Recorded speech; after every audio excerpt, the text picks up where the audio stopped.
Today is the fourth and potentially last day of the truce between Hamas and Israel. Right now, we are waiting for another group of people taken by Hamas to be released. Israel says it is reviewing a list of names.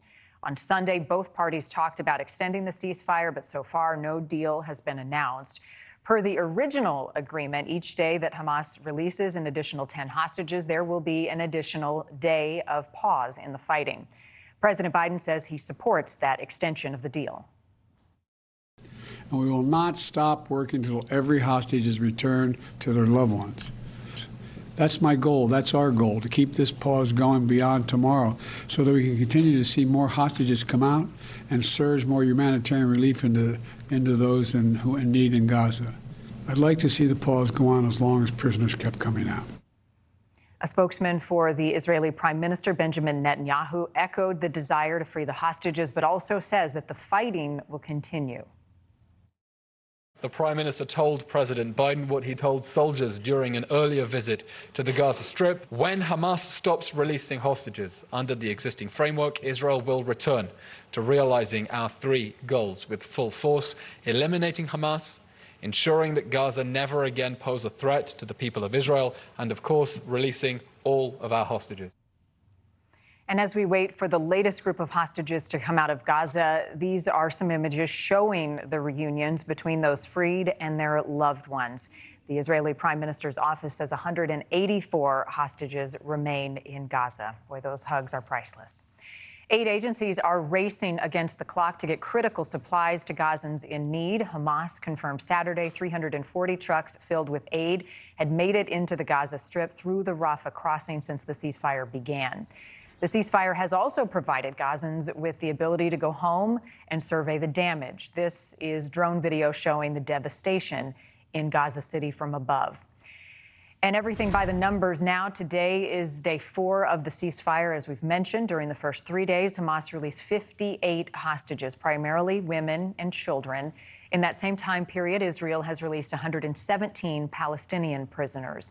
Robert Sherman joining us live once again in Tel Aviv. Robert, what is the latest on the hostage release and negotiations on this 4th day? Marni, the Israelis say that they have received a list of the hostages that they are anticipating are going to be released today, as they've done in the past. They are not publishing that list of names. They have privately notified families of what they can expect today. And in short order, we are anticipating that unless things change here, that this would be the 4th and final day of hostage releases. Again, the door is open for things to expand and for this pause to extend even further if more hostages are released. But the latest that we're getting from the IDF is that until they are notified otherwise, or until they are given different marching orders, they're anticipating that the pause would effectively come to an end later this evening.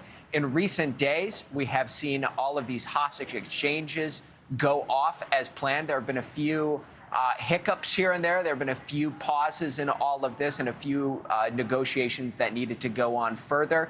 But for the most part, all of the hostages that were agreed to be released have been released so far. That would be 58 hostages, 40 of them Israeli citizens, some with dual nationalities, 17 citizens of Thailand, 1 citizen of the Philippines.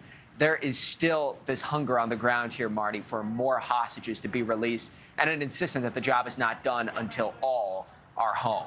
Marni? What are the Israelis saying, Robert, will happen next? The big thing here, Marni, is that if the pause is not extended, the Israelis remain insistent that it will be back to business as usual when it comes to the military operations, and that they will begin reapplying pressure, because they have made clear that their objectives, despite this pause, have not changed. Getting all the hostages home, destroying Hamas. And they believe that if these relationships and if these negotiations stall out, no more hostages are coming out, then the best way to get those hostages back is to reapply the pressure to Hamas through the ground operation there. So that's what they're insisting is going to happen if this pause comes to an end. But of course, we still have a few more hours to go here. The clock is ticking on the ground in Israel, though. Thank you for watching. Go to NewsNationNow.com to find NewsNation on your television provider. And don't forget to click the red subscribe button below to get more of NewsNation's fact-driven, unbiased coverage.